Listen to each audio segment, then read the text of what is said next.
네, 이번 코너는 취재 파일입니다. 자, 오늘 취재 파일에선 지난주에 있었던 주요 국제경제 뉴스들 정리해 보겠습니다. 지금 자리에 국제경제부 윤시윤 기자 나와 있습니다. 네, 어서 오십시오.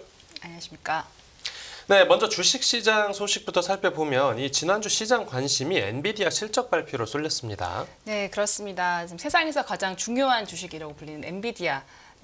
실적은 예상대로 예상치를 웃돌며 호조를 기록했습니다. 네. 엔비디아의 2분기 매출은 300억 4천만 달러로 전분기 대비 15% 증가해 시장 전망치 287억 달러를 웃돌았습니다. 네. 엔비디아의 분기 매출이 300억 달러를 넘어선 것은 이번이 처음으로 전년 대비로는 122% 급증한 수준입니다. 네. 주당 순이익은 0.68%를 기록해 이 또한 시장 예상치를 웃돌았습니다. 3분기 매출은 325억 달러에 이를 것으로 전망돼 월가 전망치 317억 달러를 웃돌았습니다. 네네. 하지만 엔비디아 주가는 실적 발표 이후에 시간 외 거래에서 하락해서 한때 낙폭이 8%를 넘기기도 하면서 의외의 움직임을 보였습니다. 네, 이 실적이 그 작년보다 잘 나왔고 또 예상치도 웃돌았으면 이 주가가 올라가야 되는 게 맞지 않습니까? 네, 그렇습니다. 하지만 시장은 더 많은 것을 원했던 것으로 보입니다. 네. 매출 총 이익률이 2년 만에 첫 분기 하락했다는 점, 시장 예상치 상회폭이 이전보다 줄어든 점이 시장 실망 원인이었습니다. 네네. 엔비디아 주가는 실적 발표 다음 날인 지난주 목요일까지 6.4% 하락했고 이틀 동안 약 8.4% 하락했습니다. 이는 지난 7월 25일 이틀간 하락한 이후에 최악의 이틀 연속 낙폭입니다. 네. 카슨그룹의 라이언 디트릭 수석시장 전략가는 죽음과 세금, 엔비디아의 실적 예상치 상회는 당신이 기댈 수 있는 세 가지라고 말했는데요. 네. 시장이 기대했던 엔비디아의 배신이었다라고 평가할 수 있습니다. 엔비디아 제품에 대한 강력한 수요가 확인되면서 차세대 블랙웰 칩의 지연에 대한 우려는 상당 부분 해소됐지만 시장의 낙관적인 예상치보다 강력한 가이던스를 제시하지는 못한 것으로 보입니다. 네, 방금 말씀해주신 이제 차세대 반도체 블랙웰 때문인지 장기적인 전망 자체는 좀 낙관적으로 나오고 있다고요. 네, 그렇습니다. 일부에선 이번 주가 하락이 노이즈라고 보고 있는데요. 엔비디아가 4분기부터 양산에 들어가는 차세대 AI 칩 블랙웰에 대한 기대가 큽니다. 실제로 실적 이후에 엔비디아 주가 하락보다는 차세대 이 블랙웰 출시에 대비해야 한다는 목소리가 계속 나오면서 주가는 일부 낙폭을 회복했습니다. 네네. 최근 주가 하락이 매수 기회일 수도 있다는 얘기죠. 올해 엔비디아 주가는 150% 이상 상승했기 때문에 최근 주가 하락이 그저 수익성 있는 주식을 매도할 기회로 삼은 것일 수도 있습니다. 네. 실제 엔비디아는 올해 S&P 500 지수에서 가장 높은 성과를 냈습니다. 그래서 이 월가에서는 지금 엔비디아 목표 주가를 올려잡는 분위기라고요. 네, 월가는 여전히 AI가 주도하는 성장 동력에 강한 믿음을 보이고 있는데요. 네.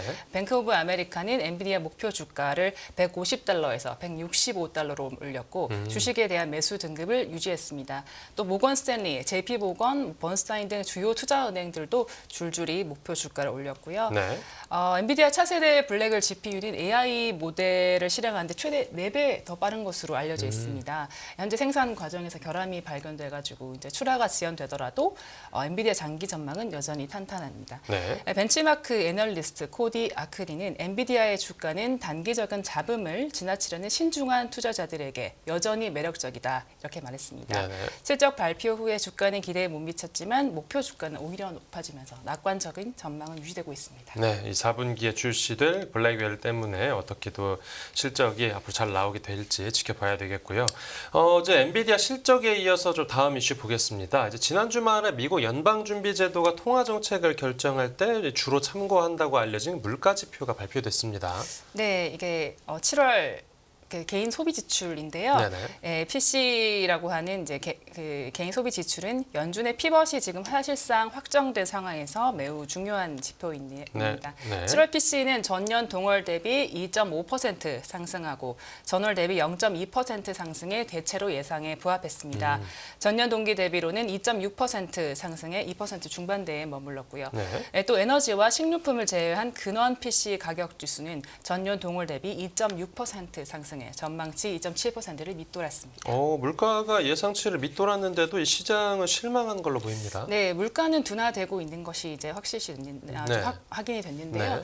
PC 지표의 소비가 견고했다는 점이 비컷의 기대를 낮추는 그런 결과로 해석됐습니다. 네. 미국 가계 소비 지출은 7월에 전월보다 0.5% 증가한 것으로 나타났습니다. 전월치 0.3% 증가보다 소비가 개선된 셈입니다. 예. 미국의 소비가 견고하면 연준이 큰 폭으로 금리를 인하할 필요성은 이제 줄어들게 되겠죠. 이른바 빅컷으로 불리는 50bp 금리 인하 가능성을 약화시켜서 시장은 실망했습니다. 네. CPC 발표 후에 뉴욕 금융시장에서 큰 폭의 금리 인하 기대 물러나면서 채권 가격은 하락하고 금리는 상승했습니다. 달러와 가치는 사흘째 강세를 나타냈고 유가는 3% 넘게 급락했습니다. 유가의 경우에 빅컷의 기대가 약화되면서 그간 원유 소비량이 늘어날 것이란 기대가 실망으로 돌아서면서 하락했습니다. 네, 그렇군요.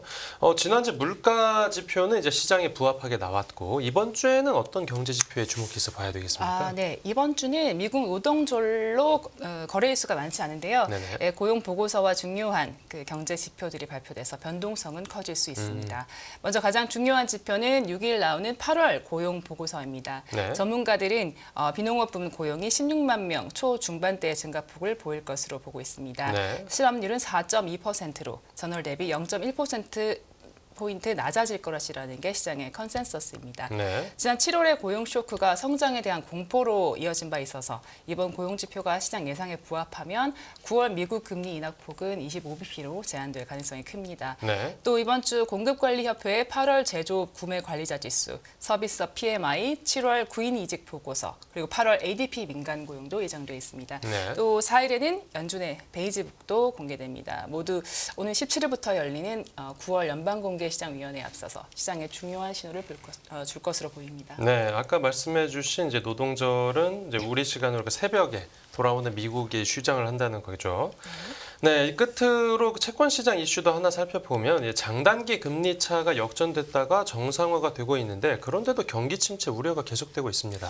네, 지난주 글로벌 금융시장이 미국 증시에 집중하는 와중에 미국 국채 시장에서는 장단기 금리 차 정상화 이슈가 부각됐습니다. 네. 팬데믹 기간 크게 벌어졌던 미국 금리 역전폭이 좁혀지면서 스프레드가 거의 정상화되고 있는 겁니다. 네. 지난 주말에 미국 채권 금리는 PCE 지표 발표 후에 빅컷 기대가 줄면서 상승했습니다. 2년물 국채 금리는 3.921%, 10년물 금리는 3.905%를 나타냈습니다. 네. 2년과 10년 금리 역전폭은 마이너스 3bp에서 마이너스 1.6bp까지 좁혀져서 장단기 금리 역전이 곧 해소될 것으로 보입니다. 장단기 금리 차는 지난 2023년 3월 100bp대로 벌어지며 1981년 9월 이후 가장 큰 역전폭을 기록한 바 있습니다. 네네. 이후 연준의 금리 인하 기대에 따라서 왔다 갔다 하다가 올해 들어서는 20에서 50bp 정도에서 횡보하고 있습니다. 특히 지난 6월 말 이후에 좀 역전폭이 점차 좁아지기 시작했고요. 최근 눈에 띄게 격차를 좁혔습니다. 네, 그런데 이 채권 금리 역전 현상이 점점 더 심해질수록 경기 침체 가능성이 커지는 거 이렇게 봐야 되지 않습니까? 네, 그렇습니다. 이제 2차 세계대전 이후에 그 미국에서 발생한 대부분의 경기 침체 전조로 이제 이렇게 틀리지 않는 침체 시그널 이렇게 봤는데요. 네. 현재 별다른 침체나 성장 둔화 없이 역전폭을 해소해가는 단계인데 시장이 우려하는 것은 그 역사적으로 침체 직전에 수익률 곡선이 정상화됐다는 겁니다. 네, 그래서 장단기 채권 금리 곡선을 미국 경제 성장과 처음으로 연관시킨 캠벨 하비 듀크대 교수는 네. 역전됐던 금리 곡선이 완만해지면 이것도 또 다른 경기 침체 신호라고 분석한 적도 있습니다. 역전 현상이 완만해졌는데 뭔가 일시적이라고 봐야 되는 그런 겁니까? 네, 투자자들이 이제 침체에 대응하면서 연준의 금리 인하 가능성을 염두에 두고 가격을 책정하기 때문인데요. 네. 지금 연합 인포맥스 패닉붐 데이터 분석을 하고 계시는 양기태 교수님께서는 금융업이 지배하기 시작한 1980년 이후 장단기 금리 차는 마이너스에서 플러스로 터치다운한 어느 순간에 경기 침체에 진입했다. 이렇게 말씀을 하셨거든요. 비금융 섹터에서 금융 섹터로 다시 자금이 이동되면서 비금융 섹터의 유동성 위기가 이제 부각되기 때문에 침체에 가까워질 수 있다는 이야기입니다. 또 이제 시장에서는 지금 연준이 9월부터 이달부터 금리 인하를 시작해서 적어도 내년 말까지는 금리 인하를 지속할 것으로 보고 있습니다. 네. 그래서 이제 지금 뉴욕 연방준비은행이 집계하는 선행 지표로서의 수익률 곡선을 보시면 3개월과 10년 금리 역전폭이 2023년 4월에 158bp로 가장 컸다가 올해 4월에는 102bp로 줄었습니다.